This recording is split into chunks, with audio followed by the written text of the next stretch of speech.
Bueno, buenas noches, bienvenidos todos a nuestra segunda videoclase. Les solicito el favor, si en algún momento no escuchan o no logran ver la presentación, me lo hagan saber para efectos de tomar las medidas pertinentes. Hoy, como les había comentado, vamos a hablar sobre las formas de vinculación o contratación laboral. También vamos a tocar un poco el tema del contrato de prestación de servicios o la vinculación comercial.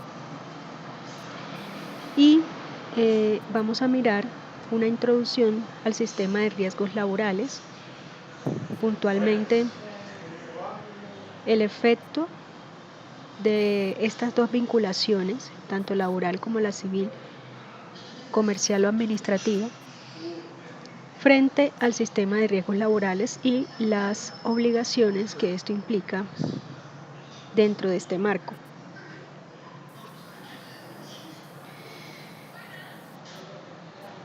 De manera que damos inicio a la videoclase. Seguramente ustedes tienen algún conocimiento sobre la contratación civil o comercial y vamos a hacer un comparativo frente a las formas de vinculación laboral. En el contrato civil o comercial hay que tener en cuenta que esta contratación es un acuerdo. Todo contrato es un acuerdo de voluntades. En la contratación civil o comercial, lo convenido entre las partes se entiende como una ley que rige la relación entre estas, entre las partes firmantes del convenio, del contrato. Cada parte firmante del contrato puede ser singular, o sea, de una o de muchas partes. En este caso sería un número plural de personas. Cuando hablamos de persona, en la contratación civil entendemos que puede ser una persona natural de carne y hueso, como los que estamos aquí presentes para esta charla, o puede ser una persona jurídica, llámese sociedad comercial, constituida bajo las normas comerciales. En este caso, esta modalidad, bien sea persona natural o jurídica, se puede dar en la contratación civil de parte y parte. Es decir, en este caso de la contratación civil hablamos de contratante. Los contratantes son los que suscriben ese contrato y estos contratantes pueden ser o personas naturales o persona jurídica. Así ustedes ven que puede haber un contrato entre la Universidad Manuela Beltrán como persona jurídica, a su vez con otra empresa proveedora que también es persona o puede ser persona jurídica. Podría ser, por ejemplo, el caso de la empresa de vigilancia. Entonces, es una contratación de carácter civil entre dos personas de carácter jurídico. De igual modo, en esa figura contractual entendemos que el contratante es la persona que necesita el servicio y el contratista viene a ser la persona que suministra o provee el servicio que es objeto o que es materia de la negociación.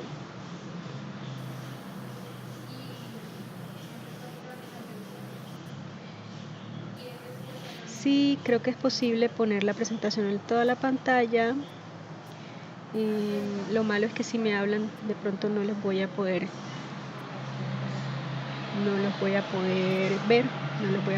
ver sus mensajes.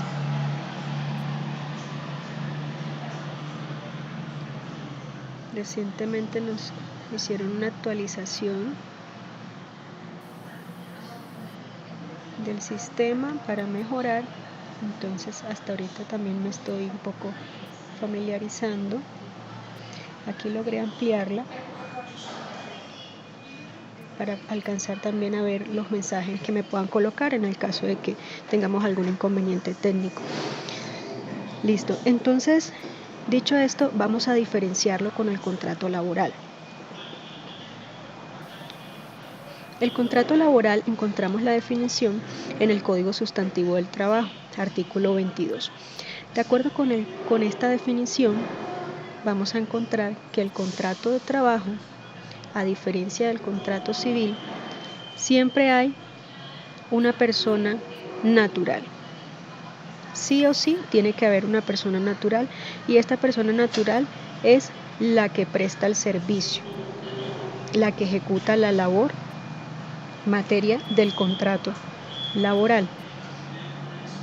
Por la otra parte, o sea, el empleador, en este caso no hablamos de contratante o contratista, sino de empleador y empleado. Entonces, el empleado siempre va a ser una persona natural, de carne y hueso como nosotros, mientras que el empleador puede ser o una persona natural o una persona jurídica. Y vemos aquí un requisito que es el que distingue un contrato civil de un contrato laboral, y es la continuada dependencia o subordinación de la persona natural o empleado a la persona jurídica o empleador, o persona natural empleadora. Hay una subordinación y ya vamos a hablar un poquito más de eso.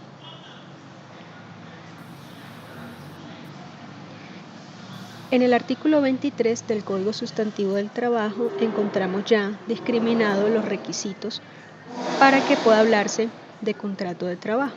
Como les decía en primera instancia, una actividad personal del trabajador realizada por sí mismo. Es decir, el contrato de trabajo se realiza en consideración a las características personales de el empleado.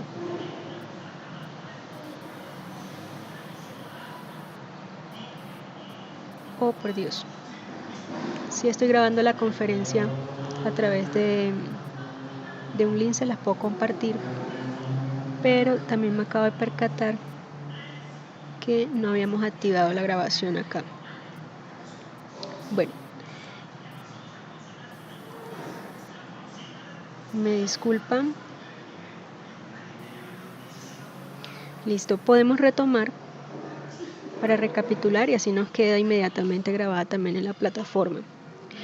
Como les decía, entonces tenemos que hacer esa diferencia entre un contrato civil comercial y un contrato laboral, para efectos de que podamos también visualizar cuáles son las consecuencias o los efectos desde el punto de vista del sistema de riesgos laborales. En el caso de la contratación civil, entonces, resumiendo, tenemos que es un acuerdo, un convenio al que llegan dos partes, una denominada contratante y otra denominada contratista. El contratante es el beneficiario del servicio, o sea, el que requiere un servicio específico, y el contratista es el que suministra este servicio. El contratista es el que suministra este servicio. Les colocaba como ejemplo el caso de la Universidad Manuela Beltrán. Contrata con una empresa de vigilancia. La empresa de vigilancia es la que le está suministrando un servicio, mientras que la Universidad Manuela Beltrán es la que se beneficia de ese servicio. La universidad sería contratante, la empresa de vigilancia sería contratista. Les decía que en el marco de un contrato civil, el contrato es ley para las partes. Es decir, lo que las partes acuerden será obligatorio para ellas, obviamente siempre y cuando esté dentro de el marco legal, dentro de lo que es lícito, y legal desde el punto de vista de nuestro ordenamiento jurídico colombiano. Igualmente, el contratante puede ser de una o muchas partes, o sea, puede ser de una persona o puede ser de una pluralidad de partes. Lo mismo el contratista puede ser de una persona únicamente o puede ser de muchas partes. Y tanto el contratante como el contratista pueden ser o bien persona natural, de carne y hueso como nosotros, o puede ser una persona jurídica, como en el caso que les estoy colocando de la universidad o de la empresa de vigilancia. Son personas jurídicas porque son entidades diferentes de los integrantes o de los socios que la constituyen, y tienen un proceso de constitución o formación o para que nazcan a la vida jurídica a través de unos requisitos que deben cumplir ante la Cámara de Comercio. De igual modo existen las entidades o personas jurídicas de carácter público, y ahí pues ya estaríamos hablando de una contratación dentro del marco de las normas administrativas, de las que regulan la contratación administrativa, Ley 80 del 93, que regula la contratación estatal, porque ya cuando el Estado es una de las partes en ese contrato, ya cambia la legislación que le es aplicable. Ahora, teniendo claro el contrato civil, nos vamos al contrato laboral, y decíamos que encontramos en el artículo 22 del Código Sustantivo del Trabajo la definición, y empezamos con una gran diferencia entre el contrato laboral y el civil, y es que en el laboral encontramos que las partes contratantes, si bien es un acuerdo, también es un acuerdo de voluntades. En este acuerdo de voluntades siempre va a haber una persona natural, y esa persona natural viene a ser el empleado, y la persona jurídica, que puede ser o jurídica o natural, va a ser el empleador. El empleador es el que se beneficia del servicio y el empleado es el que suministra el servicio. El empleado siempre va a ser una persona natural. El empleador puede ser una persona natural o jurídica. Veíamos que el artículo 23 del Código Sustantivo del Trabajo nos habla puntualmente de los requisitos del contrato de trabajo. Decíamos que la actividad personal del trabajador, es decir, ese empleado, realiza una actividad por sí misma. El contrato de trabajo se celebra en consideración a las características, a las habilidades y a las cualidades de ese empleado. Es decir, si contrata, en el caso de un contrato de trabajo, el empleado en ningún momento podría enviar algún día en reemplazo a su hermano, a su tío, a su primo. No, porque se realiza o se celebra en consideración a las características personales de ese empleado. Como segundo elemento requisito tenemos la continuada subordinación o dependencia del trabajador respecto del empleador. Y les decía que este es el requisito diferenciador entre un contrato civil y un contrato laboral. En el contrato civil encontramos que el contratista ejecuta la actividad bajo su propia cuenta y riesgo, es decir, de manera independiente. Mientras que en el caso del contrato laboral hay una subordinación o dependencia del prestador del servicio, que en este caso es el empleado. Esa dependencia implica que el empleado no ejecuta la labor por su propia cuenta y riesgo o con sus propios implementos de trabajo, sino que el empleador le suministra todos los medios para que pueda ejecutar la labor, y en esa medida ese empleador le exige el cumplimiento de reglamentos, de instrucciones, le imparte órdenes, en cualquier momento le está dando instrucciones en lo que respecta al modo, tiempo o cantidad de trabajo. Y esta subordinación se mantiene durante todo el tiempo que dura el contrato. Obviamente, como en el caso civil, que les decía que lo que acuerden las partes es ley para ellas, pero que siempre y cuando no se afecte o lo pactado esté dentro del marco de lo que es lícito y legal, en este caso del contrato de trabajo no se puede afectar el honor, la dignidad y los derechos mínimos del trabajador Como veíamos en la videoclase anterior, hay que respetar los derechos mínimos irrenunciables conforme al artículo 53 de la Constitución Nacional. Y bueno, quizás ustedes se preguntarán, bueno, pero en un contrato de trabajo, pues sí, hay indicaciones con respecto al modo, el tiempo, la cantidad de trabajo. Pero en el caso del contrato civil, tampoco es que el contratista pueda ejecutar la labor encomendada como le convenga, como él considere. No, obviamente en el contrato civil también hay una serie de parámetros, porque el que necesita el servicio no necesita cualquier servicio, necesita un servicio en específico y necesita el servicio con ciertas características y para cierta fecha. Por ejemplo, ¿sí? Una contratación en el marco civil para pintar una casa. Listo, usted recibe la comisión de pintar esta casa, pero yo necesito tener esta casa lista en una semana, por decir algo. Entonces, el contratista tendrá que sujetarse a, bueno, sí lo puedo hacer o no lo puedo hacer. Si dice que sí, pues cumplir. ¿Sí? Que el contratante dice, yo la quiero de X color, con X pintura. ¿Sí? Entonces ya hay unos parámetros a los que debe sujetarse el contratista. Pero, como vamos a analizar en un caso práctico que vamos a exponer aquí, la subordinación va mucho más allá, porque implica un seguimiento continuo, permanente, y la sujeción a unos órdenes, a unas instrucciones, en el marco del cual se puede abrir un proceso disciplinario por parte del empleador para con el empleado y sancionar, y si no llega a las 8 en punto, le puede hacer un llamado de atención. Y si no utiliza el uniforme, si es que hay uniforme, también. ¿Sí? Hay unas sanciones. Bueno, de eso se trata el contrato laboral. Otro requisito es que el contrato laboral, y esto sí lo comparte con el contrato civil, y es que el contrato laboral no es gratuito. El que presta el servicio recibe una remuneración como contraprestación de ese servicio.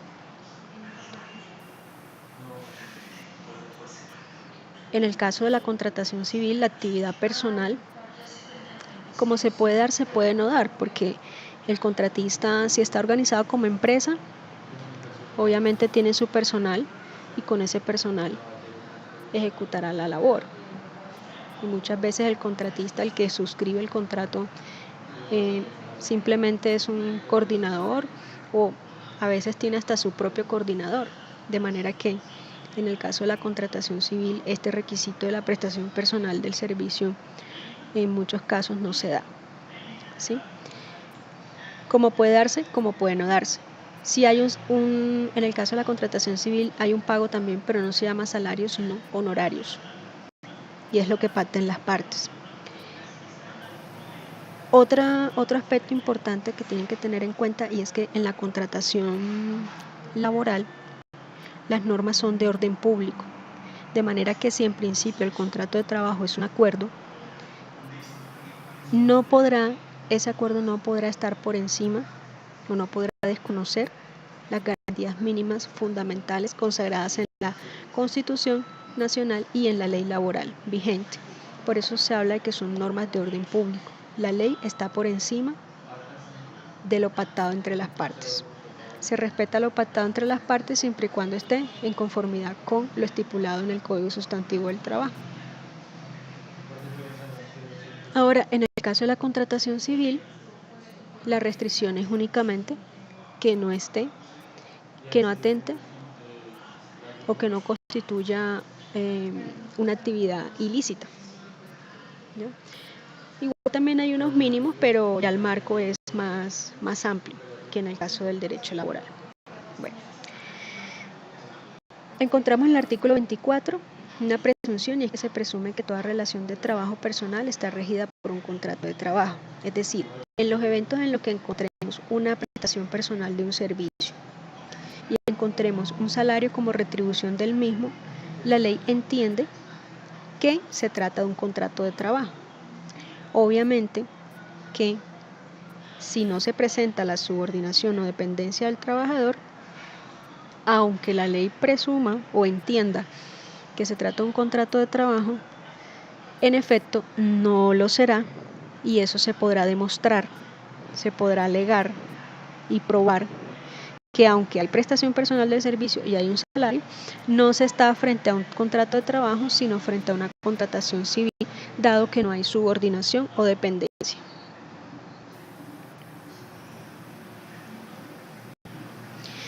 Y encontramos que ya dentro del marco de una relación laboral hay varias modalidades de contratación. Tenemos que ese contrato de trabajo, de acuerdo con el artículo 45 del Código Sustantivo del Trabajo, se puede hacer de manera indefinida, es decir, no hay un término de duración. Te contratan hoy y no te dicen hasta cuándo vas a estar, simplemente no, es indefinido. Como puede acabarse al día siguiente, a los 15 días, al mes, al año, a los 2 años, a los 10 años, ¿sí? No hay un término. Obra o labor, y es un contrato muy conocido. Aquí sí hay un tiempo, pero el tiempo de duración lo define o lo determina es el lapso que demore la ejecución de la obra de que se trate. La construcción de un edificio, por ejemplo, la obra, esa es la obra. Entonces, se terminó de construir, terminó la obra, terminó el contrato. Contrato a término fijo. Contrato a término fijo sí tiene un lapso estipulado, preestablecido desde el mismo momento en que se celebra el contrato. Y puede ser ese término inferior a un año o puede ser a un año, incluso máximo hasta por 3 años ese término inicial.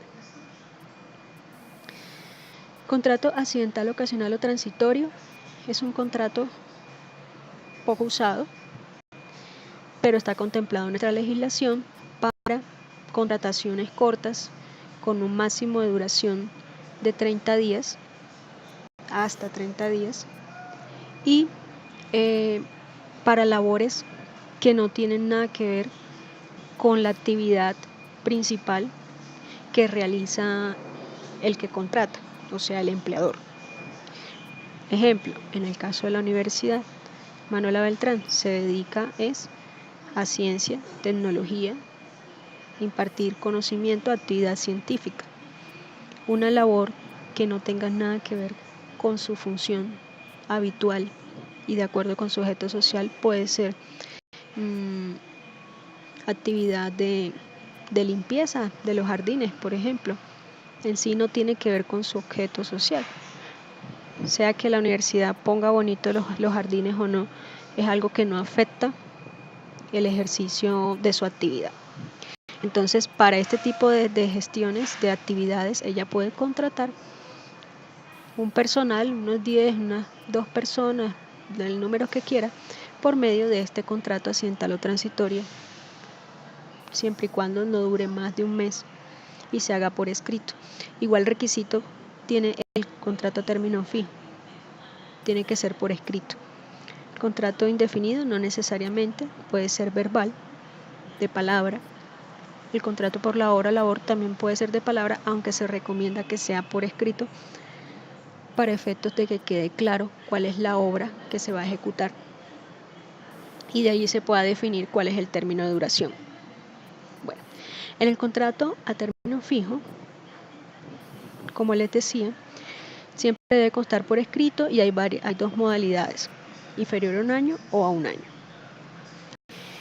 En estos contratos hay que tener en cuenta, a diferencia de los demás, que para su terminación, si se quiere terminar el contrato a término fijo al vencimiento del término inicialmente pactado, hay que dar un preaviso, o sea, hay que avisar, hay que informar por escrito, por medio escrito, al empleado que ya no se va a prorrogar más el contrato y que se le va a dar por terminado. Vamos a ver un poquito más. ¿Qué pasa? Como hay que dar este preaviso, el artículo 46 nos dice que si antes de la fecha del vencimiento del término estipulado, ninguna de las partes avisa a la otra por escrito su determinación de no prorrogar con una antelación no inferior a 30 días, o sea, el contrato, se entenderá renovado por un periodo igual al inicialmente pactado y así sucesivamente. Entonces, si lo pacté por 6 meses que usted va a trabajar, o desde hoy, 22 de mayo, y digamos, por 3 meses, o sea, junio, julio y agosto, hasta el 22 de agosto, y yo quiero que ese contrato solo dure hasta el 22 de agosto, entonces un mes antes, 30 días antes, es decir, en julio, antes de que finalice julio, por ahí a mediados de julio, yo tengo que pasar una cartica a ese empleado y decirle, mire, su contrato va a terminar el 22 de agosto por el término inicialmente pactado, no será prorrogado. Si yo no hago eso con esa anticipación, entonces, sino que lo hago por decir el 1 de agosto, ya ese contrato se renovó. ¿Se renovó por cuánto tiempo? Por el mismo término inicial, es decir, por 3 meses más. Es decir, que ese contrato ya no terminará el 22 de agosto, sino que se va a septiembre, octubre y noviembre. Va a terminar allá, es el 22 de noviembre, siempre y cuando yo, para mediados de octubre, esté nuevamente avisando, ahora sí, dentro del término legal, a ese empleado que no se le va a renovar ese contrato. Bueno, pero si el término es inferior a un año, hay que tener en cuenta aquí algo, y es que la ley establece que ese contrato no se prorrogará, sino únicamente hasta por 3 periodos iguales o inferiores. Al cabo de estos 3 periodos, el contrato se convierte en un contrato de duración de un año y se seguirá renovando automáticamente. Un contrato a término fijo nunca se convierte en un contrato indefinido, no cambia de modalidad. Entonces, en el ejemplo que estábamos colocando, decíamos que iba inicialmente por 3 meses, de mayo 22, junio, julio y agosto, ¿sí? Que si al mediados de julio, antes del 22 de julio, yo no aviso a ese empleado que no quiero terminar el contrato, entonces ya ese contrato no terminará el 22 de julio, sino que se prorrogará automáticamente por el término inicial de 3 meses y esa sería la primera prórroga. Entonces iría hasta agosto, septiembre, octubre y noviembre. Hasta el 22 de noviembre sería la primera prórroga. Sí, al 15 de octubre, antes del 22 de octubre, yo no aviso al empleado que no deseo continuar con él, sino hasta el 22 de noviembre, entonces ese contrato nuevamente se va a prorrogar por otros 3 meses, de noviembre, diciembre, enero y febrero, hasta el 22 de febrero, y esa sería la segunda prórroga. Si antes del 22 de enero yo no le aviso a ese empleado que no le voy a renovar el contrato, sino que laborará hasta el 22 de febrero, entonces ese contrato se va a prorrogar y esta vez por tercera vez por otros 3 meses y sería de febrero, marzo, abril y mayo 22. ¿Qué pasa si yo antes del 22 de abril no le aviso a ese empleado que su contrato no va a ser prorrogado, sino que termina al 22 de mayo, no lo hago por escrito ni dentro del término? Entonces ese contrato ya se va a prorrogar desde el 22 de mayo desde el 22 de mayo de 2020 hasta el 22 de mayo de 2021, es decir, se va a prorrogar por un año, y eso es lo que nos indica este inciso. ¿Sí? A partir de la cuarta prórroga, el contrato ya pasa a ser de un año y se continuará prorrogando así sucesivamente. Ahorita lo vamos a poder aplicar a un caso. Y es este. Entonces, este es el caso de la señora Petra Pérez. Resulta que ella es contratada mediante un contrato de prestación de servicios dentro del marco de la normatividad civil. Y seguramente aquí muchos de ustedes han conocido un contrato de prestación de servicio o por lo menos lo han suscrito.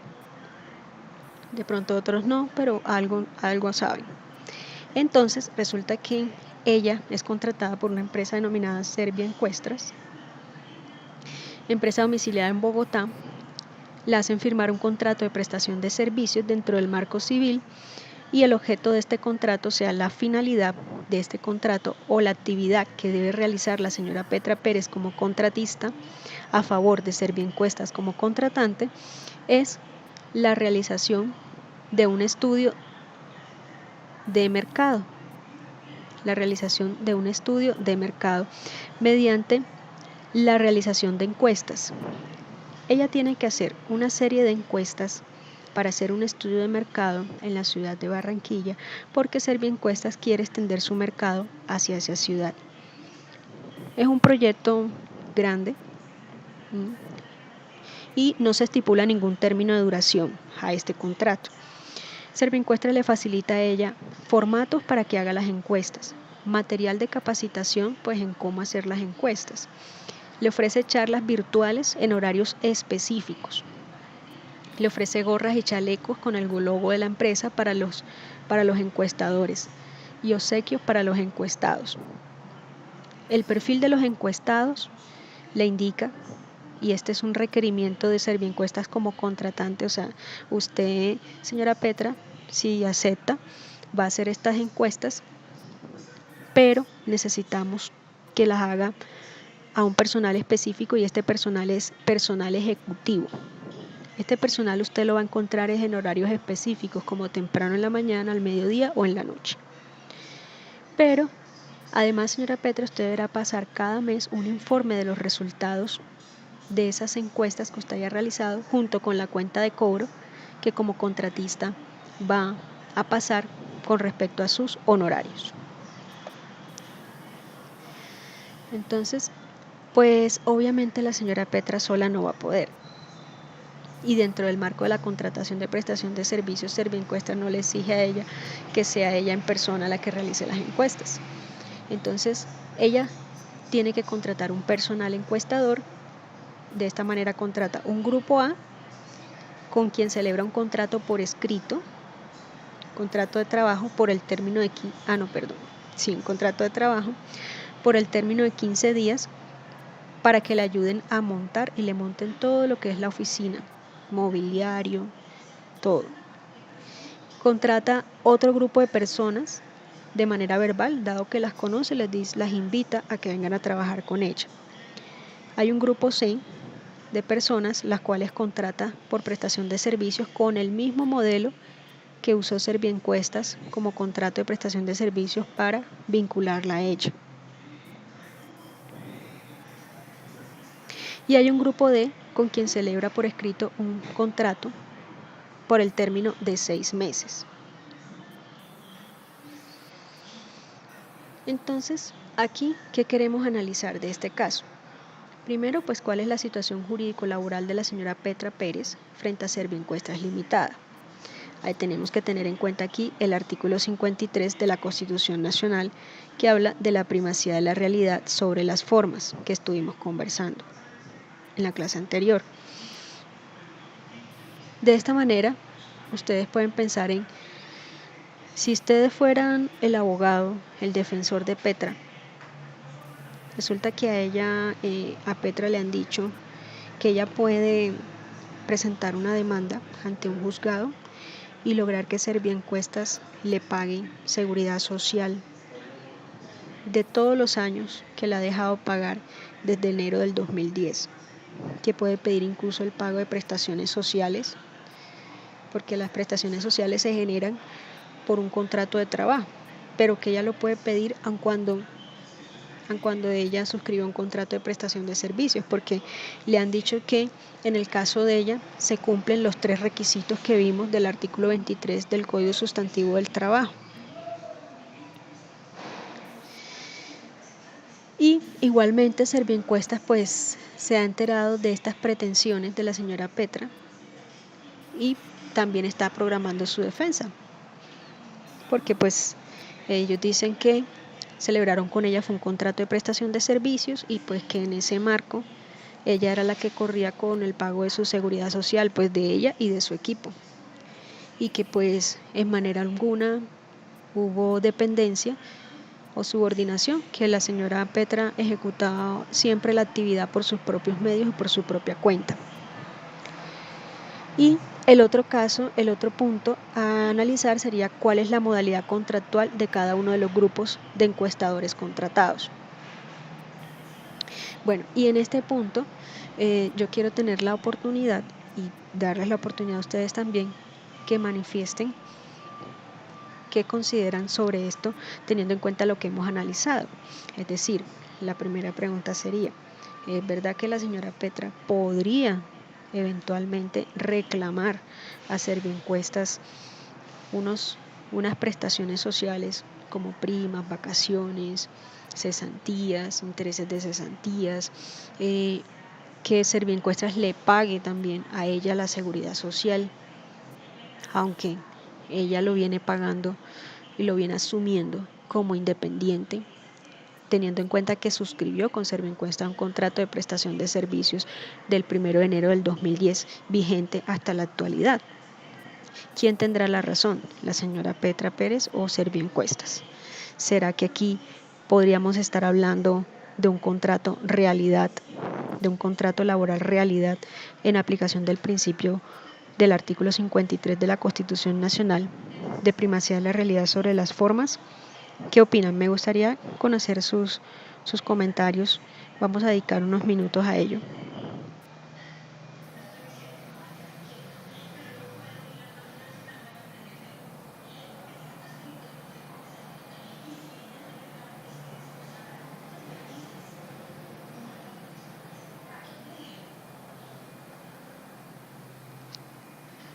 ¿Sí? ¿No? ¿Qué opinan? Gracias, Yadira, por tu comentario.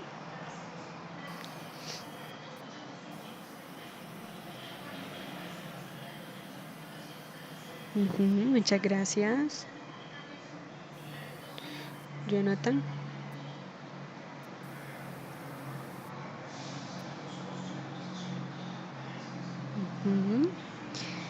Sí, les cuento que el caso es bastante discutible, ¿sí? Y ya pues inmediatamente veo la posición de ustedes con respecto a que es un contrato civil.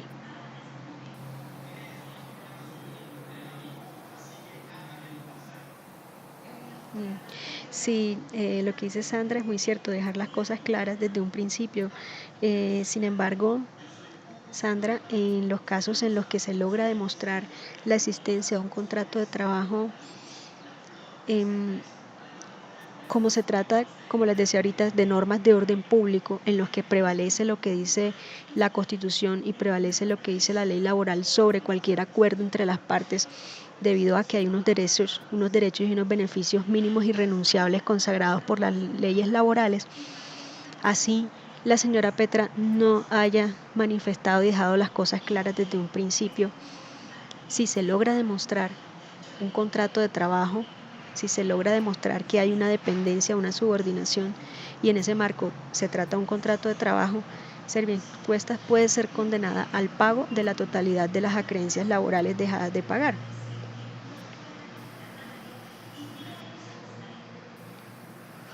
Exactamente. Ella aceptó contrato, como dice Mayra, el contrato de prestación de servicios, pero entonces tenemos que tener en cuenta lo que ya le mencionaba a Sandra.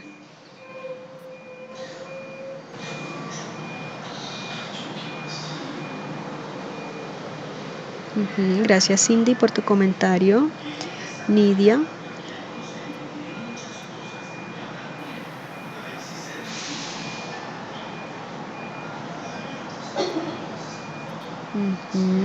Exacto, Nidia. Es discutible, como bien mencionas. Mm, sí, bueno, Sandra, sí, no, eso es lo bueno de compartir e intercambiar opiniones. Veo que la mayoría están inclinados a favor de Serviencuestas.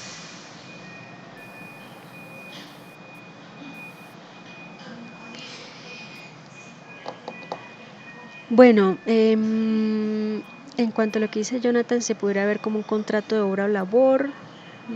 Bueno, posiblemente, digamos que aquí el presupuesto inicial o lo que se debe analizar inicialmente es si estaríamos dentro de un contrato civil o dentro de un contrato laboral. Si ya logramos demostrar que es un contrato laboral, entonces ahí el juez tendrá que analizar bajo qué modalidad contractual lo encaja. Normalmente cuando sucede así, que se ganan pleitos por contrato o realidad o por el principio del artículo 53 de la Constitución Nacional, suele encasillarse la relación bajo un contrato de trabajo a término indefinido, ¿sí? Pero no es ley. Eso queda sujeto a valoración judicial. Entonces, recopilando el caso, me parece exigir lo que dice su ley. Sí, por su parte, para una labor que puede. Sí. Exactamente, subcontrata, no hay prestación. En efecto, entonces mire, recopilando, vemos, los tres elementos son prestación personal del servicio, pues ella subcontrata, es cierto, aunque ella también directamente lo presta porque ella le hace acompañamiento a su equipo, le hace capacitaciones, le entrega todo el material que Serviencuestas le envía, como gorras, chalecos, programa las capacitaciones virtuales en los horarios estipulados por Serviencuestas por personal de Bogotá hacia la ciudad de Barranquilla, y hay una remuneración porque no es un servicio gratuito. Entonces, ¿cuál es la clave aquí? Lograr identificar si hay o no la subordinación laboral, que se da por el cumplimiento de órdenes, de horarios. En este caso es discutible, sí, es discutible porque hay elementos de contratación civil y hay elementos de contratación laboral. En cuanto al tema de la subordinación, tenemos elementos como que Serviencuestas le estipula a ella horarios para las capacitaciones y las da directamente Serviencuestas, no únicamente ella, ni ella con su conocimiento ni por su propia cuenta. Serviencuestas entrega ¿cómo es? Material y que identifica, o sea, logos, camisas, gorras, que identifica al personal de la señora Petra con la empresa. ¿Ya? Entonces, hay ciertos elementos que nos permitirían decir que es discutible el hecho de que sí hay una subordinación. Este es un caso de la vida real y fue sujeto a pleito. En la primera instancia, no reconocieron la calidad contractual de contrato de trabajo, sino que lo enmarcaron dentro de una prestación de servicios. Sin embargo, se fue a una segunda instancia, o sea, a un juez superior para que revise el caso. Entonces, por ahí va. Se los traje a colación porque es un caso discutible, pero para que ustedes vean y analicen los elementos cuando se está frente a un contrato civil y frente a un contrato laboral. Entonces, en el caso de la contratación civil se puede alegar todo lo que ustedes han mencionado, ¿sí? Que no hay una prestación personal directa del servicio o exclusiva en el caso de ella, eso es cierto. Y que de todas maneras, en el caso de la subordinación, pues hay una serie de requerimientos que exige el contratante, como que debe ser cierto personal ejecutivo, y ese personal ejecutivo pues lastimosamente se encuentra en unas horas específicas. Ahora no le dicen que tienen que ir a tal hora puntual, sino dentro del marco de los rangos que ellos se encuentran, pues ella ajustará los horarios y para cumplimiento de ese servicio. Entonces es totalmente discutible. Pero bueno, pienso que les sirve de ilustración y creo que hemos cumplido el objetivo aquí al escucharlos a ustedes comentar. Entonces, Pasamos ya al siguiente punto de la conferencia, y es el Sistema General de Riesgos Laborales. Entonces, ¿por qué hablamos de la contratación civil y laboral? Porque es que dependiendo si es un contrato civil o un contrato laboral, se darán los efectos y las responsabilidades dentro del marco del sistema de riesgos laborales. ¿Por qué? Si se trata de un contrato laboral, el que tiene que hacer la afiliación y el pago y asumir el pago de las cotizaciones o de los montos que se deben pagar por concepto de la afiliación al Sistema General de Riesgos Laborales será el empleador. El empleador. En el caso de una contratación civil, el contratante, se dan los dos casos, ¿sí? Vamos a ver casos en los que el contratante es el que asume el pago de la cotización al Sistema General de Riesgos Laborales. Y esto ocurre cuando el prestador de servicios ejecuta una actividad que se encuentra en un nivel de riesgo alto, como lo es 4 o 5. Más adelante vamos a mirar la tabla de clasificación de los riesgos por actividad económica. Dependiendo de la actividad económica de la empresa, así se estipula un riesgo o un nivel de riesgo específico, y en atención a ese nivel de riesgo debe hacer la respectiva cotización.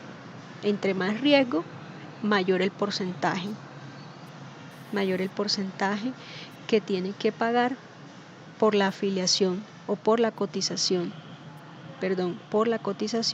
al Sistema General de Riesgos Laborales. Entonces, pero si se trata de una actividad económica clasificada en riesgos 1, 2 o 3, no será el contratante el que asume el pago, el que saca de su bolsillo para pagar ese monto de la cotización al Sistema General de Riesgos Laborales, sino que será el contratista, o sea, el prestador de servicio, el que tendrá que asumir ese pago. ¿Ya? Pero tenemos que tener en cuenta también, y es que en la contratación civil, la afiliación se hace respecto del contrato. El contrato se afilia al Sistema General de Riesgos Laborales. ¿Ya? Se inscribe, se afilia. Y entonces ya en cuanto al pago mensual que se debe hacer por las cotizaciones al Sistema de Riesgos Laborales, ya le corresponderá, bien sea, como les dije, si son riesgos 4 y 5, al contratante asumir ese pago, o al contratista asumir el pago para los riesgos 1, 2 y 3. En el caso de la contratación laboral es distinto porque, como les mencioné, siempre el empleador, el beneficiario del servicio, es el que va primero a afiliar al empleado como su trabajador dependiente, y segundo a asumir, o sea, a sacar de su patrimonio el dinero mensual para realizar las cotizaciones al Sistema General de Riesgos Laborales a favor de ese empleado. Entonces, he ahí la importancia de que ustedes tengan claro qué es un contrato civil, qué se encuentra dentro de ese marco, qué relaciones se regulan bajo ese marco y ese espectro, y qué relaciones quedan bajo el espectro del contrato de trabajo. De esta manera, entendemos que el Sistema General de Riesgos Laborales viene a ser un conjunto de entidades públicas y privadas, normas y procedimientos destinados a prevenir, a proteger y a atender a los trabajadores de los efectos de las enfermedades y los accidentes que puedan ocurrirles. Entonces, ¿qué es lo que se busca con el sistema de riesgos laborales? Prevenir, proteger a los trabajadores, sea trabajador independiente, vinculado mediante un contrato de prestación de servicios, sea un trabajador dependiente vinculado mediante un contrato de trabajo. Ambos por igual tienen derecho a esta protección a través del sistema de riesgos laborales.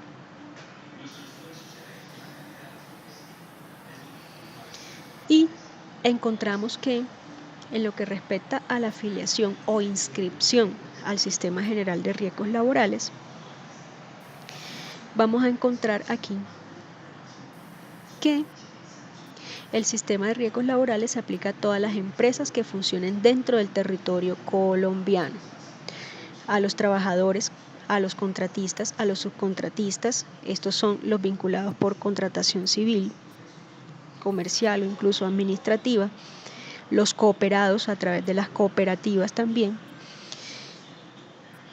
y el sector privado en general, el sector público, el oficial, el semioficial. Es decir, lo que se busca es una cobertura de carácter universal. Tenemos que la ley 1562, y será materia de las próximas videoclases, el impacto de la ley 1562 del 12 en el sistema de riesgos laborales, porque modificó el decreto ley 1295 del 94, continúa clasificando en dos grupos a los afiliados al Sistema General de Riesgos Laborales. Entonces, va a haber unas personas que tienen que inscribirse o afiliarse a ese Sistema de Riesgos General de Riesgos Laborales de manera obligatoria. Es decir, sí o sí tienen que estar inscritos o afiliados. Y vamos a encontrar otros que lo podrán hacer de manera voluntaria, es decir, es potestativo, si quieren o no, si les nace o no. Entonces, en forma obligatoria, ¿qué hizo la ley 1562? Amplió el marco, o sea, incluyó personas, entidades que antes no estaban obligadas a afiliar al Sistema General de Riesgos Laborales. Vamos a ver, entonces, ¿quiénes son afiliados obligatorios? Los trabajadores dependientes, nacionales y extranjeros, vinculados mediante contrato de trabajo escrito o verbal. Entonces, si hay un contrato de trabajo, bien sea escrito o bien sea verbal, de palabra, la obligación es que el empleador tiene que afiliar a ese empleado al sistema de riesgos laborales. Sea un trabajador dependiente nacional, o sea, alguien que venga del extranjero a trabajar aquí en Colombia, tiene que estar vinculado.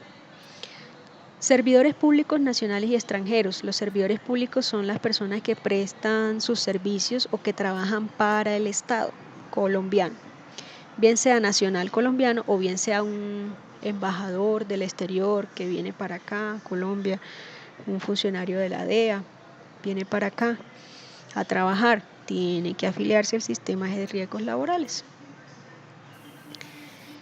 Pues, ¿quién lo afilia? La entidad respectiva con la que va a venir a prestar el servicio. Las personas vinculadas mediante contrato formal de prestación de servicios con entidades o instituciones públicas o privadas, sean contratos comerciales o contratos administrativos, de acuerdo con el artículo 2 del decreto reglamentario 723 del 15 de abril de 2013. Se estipula como contrato formal de prestación de servicio aquel que conste por escrito. Entonces, las personas que estén vinculadas por contrato formal de prestación de servicios, por ejemplo, el caso de Petra que ponemos ahorita, si aceptamos que es una contratación civil, entonces ella tenía un contrato de prestación civil formal. ¿Por qué? Porque era por escrito, de acuerdo con este decreto. Entonces, si es un contrato formal de prestación de servicios, es obligatoria la afiliación. ¿Qué se afilia? El contrato. Y por cada contrato que usted tenga de prestación de servicios, tiene que hacer la afiliación de cada contrato a la ARL que usted escoja o a la ARL del contratante.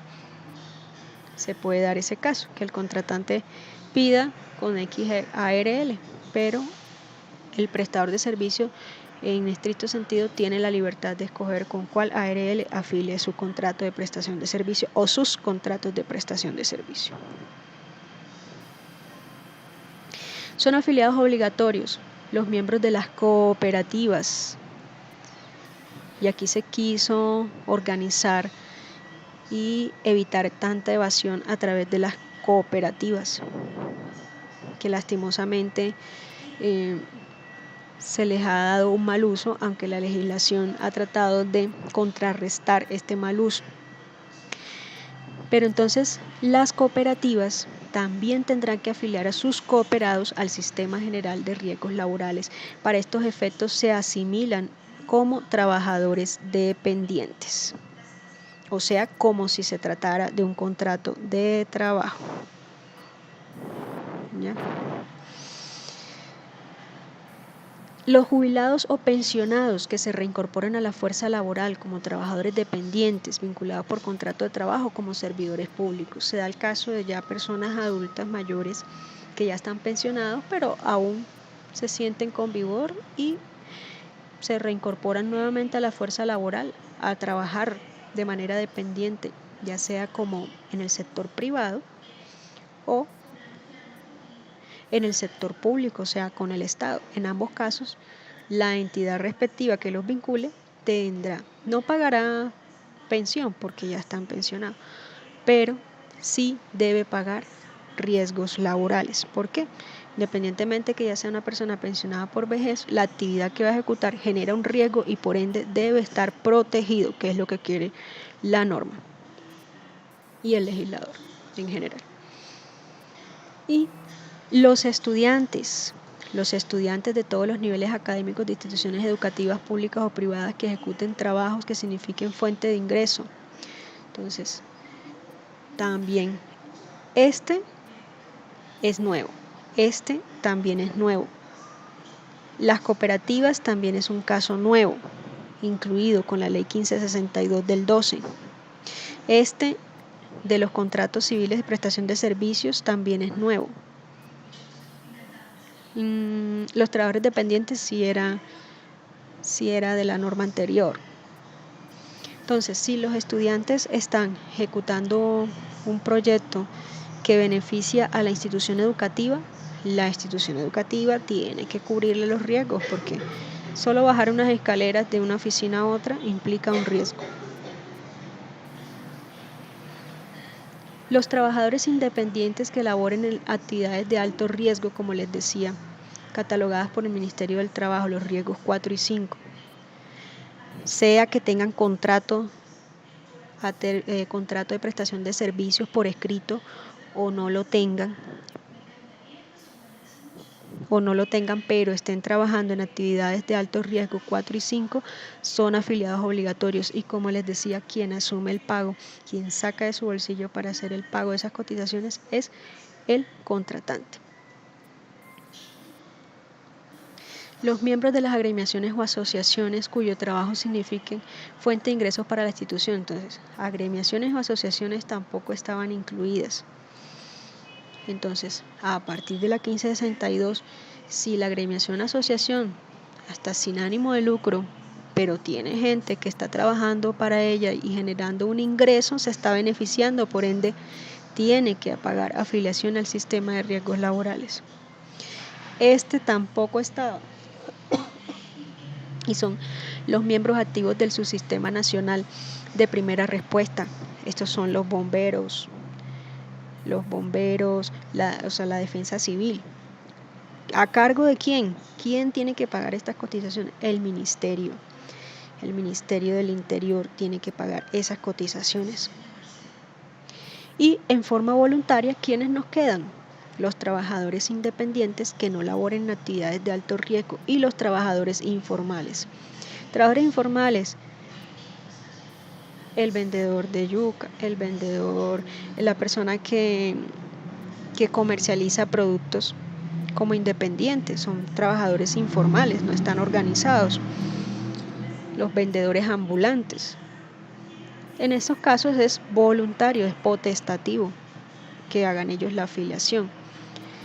Y los trabajadores independientes en general que no laboran actividades de alto riesgo, sino los riesgos 1, 2 y 3, que no tengan contrato de prestación de servicios formal, porque si hay un contrato de prestación de servicios formal por escrito, es obligatoria la afiliación.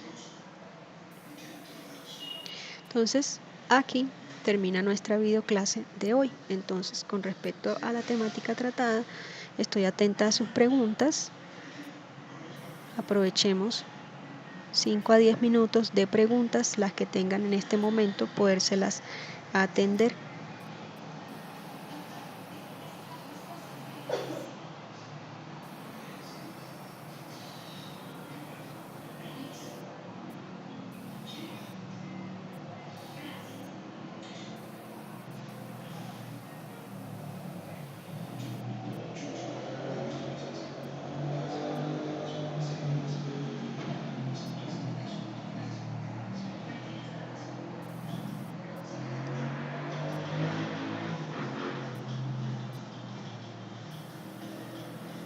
Bueno, Cindy dice, si una empresa firma contrato civil con una persona contratista y el contrato es por fabricación de un producto, puede ser de un mes o inferior, dependiendo de las características, dependiendo del tamaño del producto, debe ese contratista afiliar cada uno de los contratos, así sean por la misma empresa, el mismo riesgo 3.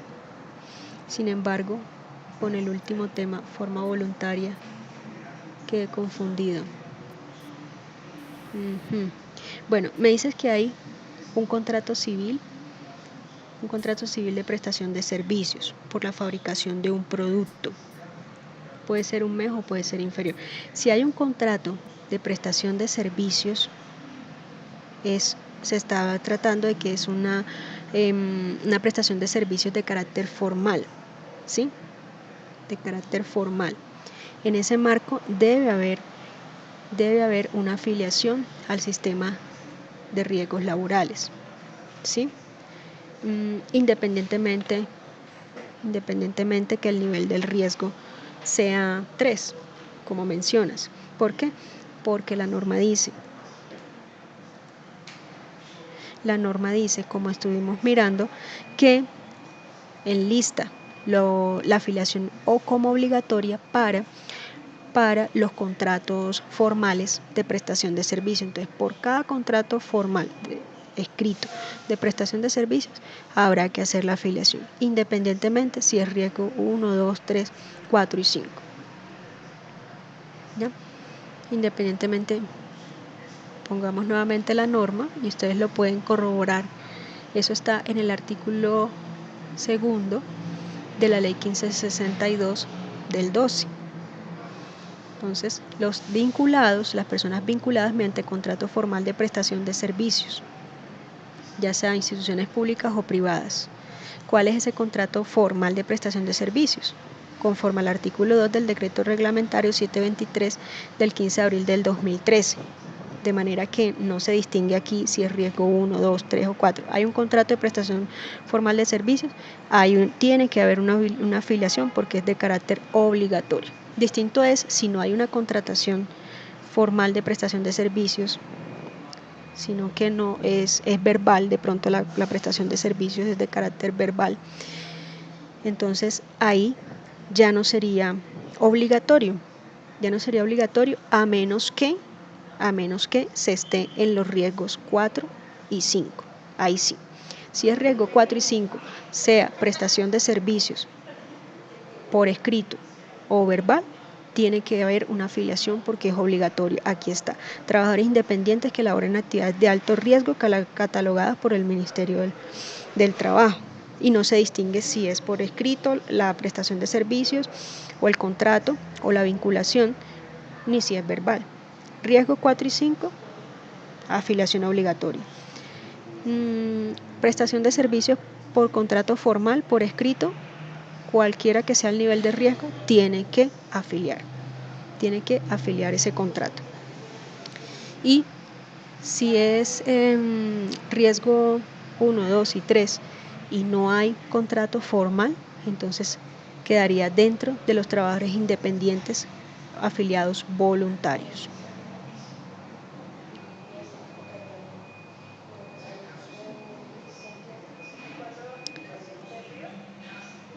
Se fue el audio.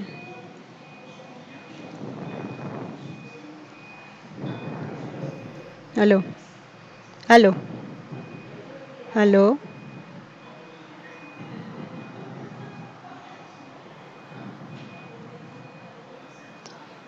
Hola, ¿ya me escuchan?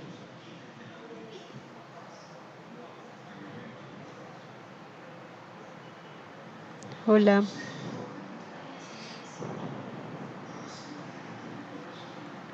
Bueno, sí, ya me escuchan. Qué pena con ustedes. Sí, parece que hubo una interrupción en el audio. No me percaté. Disculpas, por favor. Puedo retroalimentarles en la información. Aquí hay otras preguntas. Bueno, les decía, y para responder la pregunta que estaba concretándoles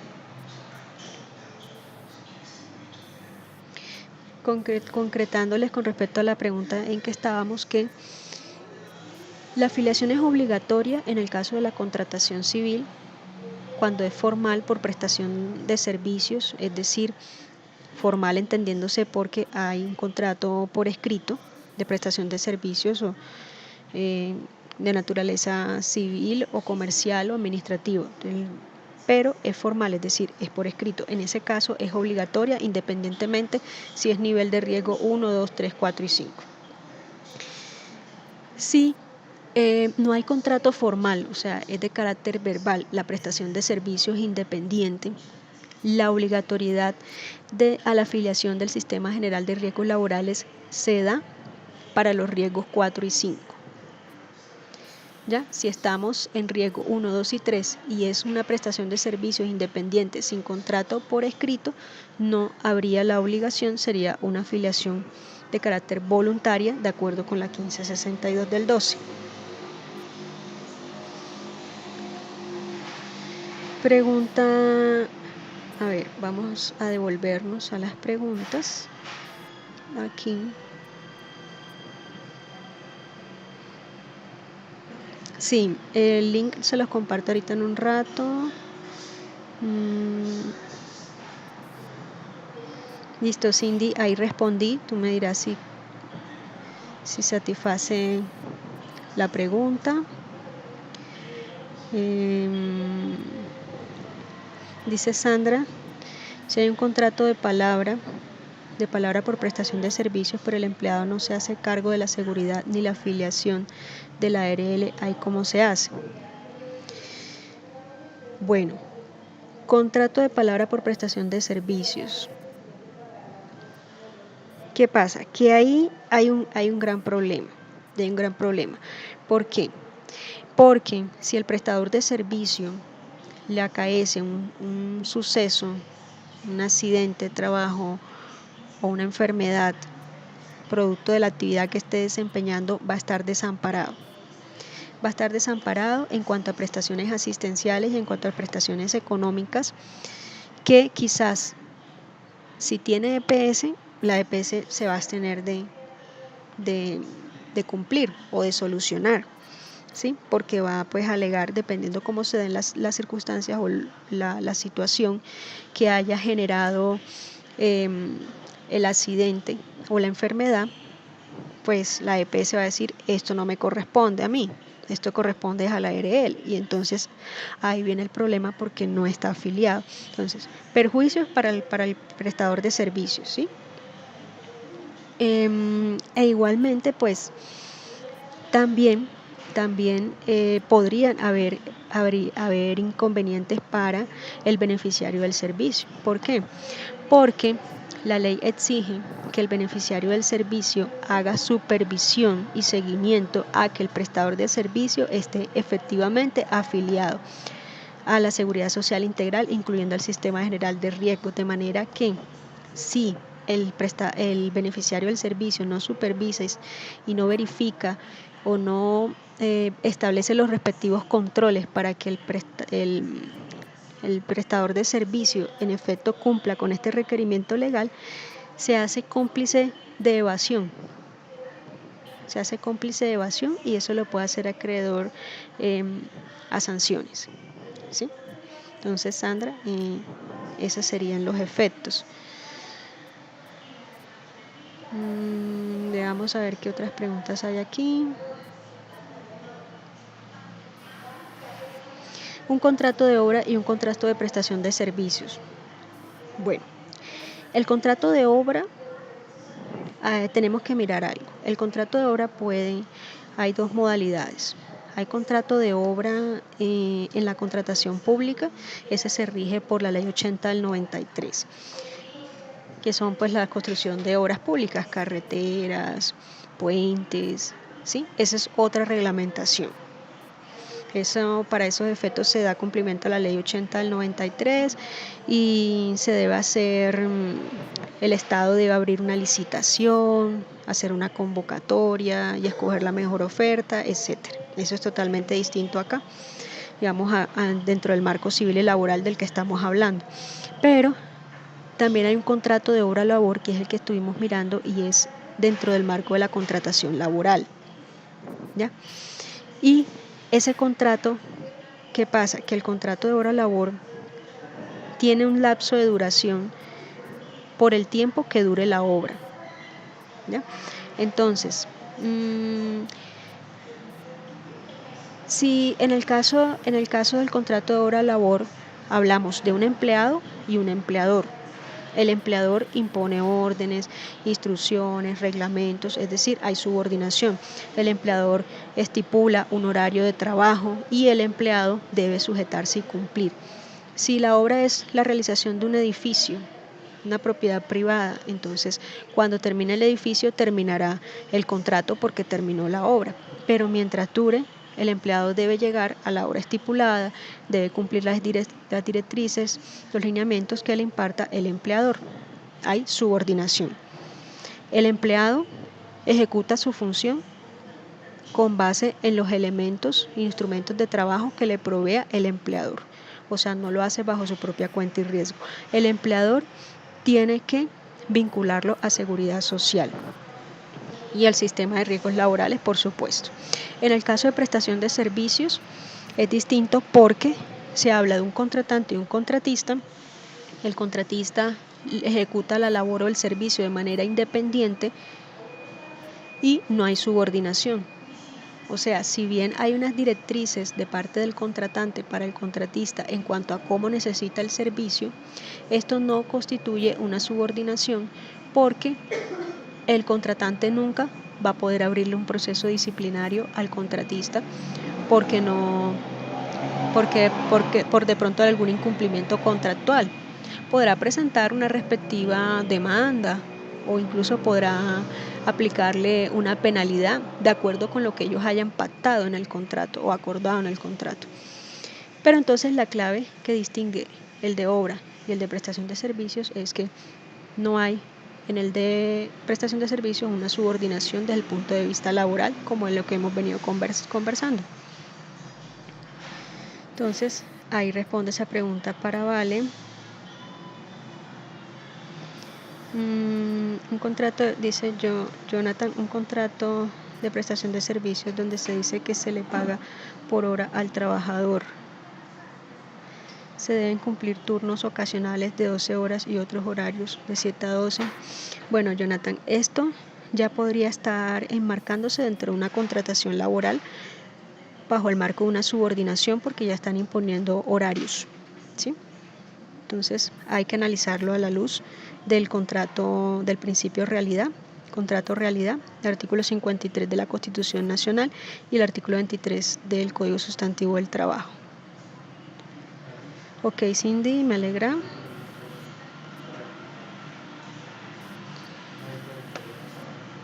Exacto, cuando hay contrato de prestación de servicios por escrito, la afiliación es obligatoria.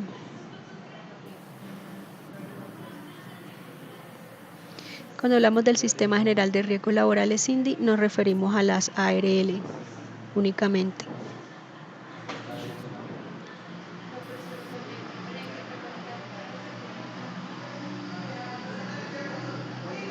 Sí, buena pregunta, Indira. Si se presenta un accidente, aunque sea de bajo riesgo, ¿quién responde? Sí, totalmente. ¿Qué pasa? Que los trabajadores independientes, el principio es que ellos asumen bajo su propia cuenta y riesgo su actividad. ¿Sí? Entonces, en esa medida, pues el trabajador independiente está asumiendo, y si no hace la afiliación como independiente, pues tendrá él que asumir las respectivas cargas, ¿no?, de la prestación económica. Pero ¿qué pasa, Indira? Que en muchos casos pues el contratante se blinda jurídicamente y pues solicita que el trabajador independiente, muy a pesar de que sea a nivel de riesgo 1, 2 y 3, tenga esa afiliación. Eso se ve en muchos casos también. ¿Listo? Entonces, bueno, ya por la avanzada de la hora nos toca ir haciendo receso acá.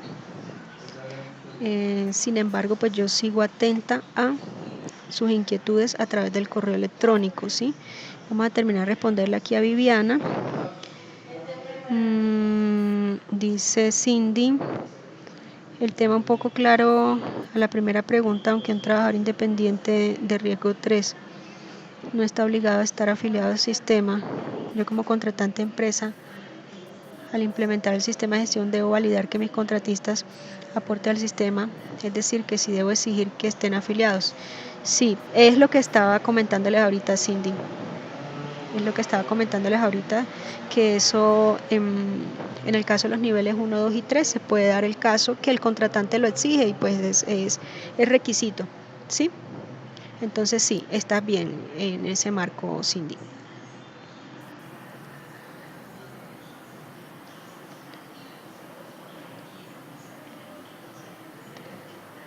Una planta química, todos los cargos deben estar con el riesgo de la prestación económica.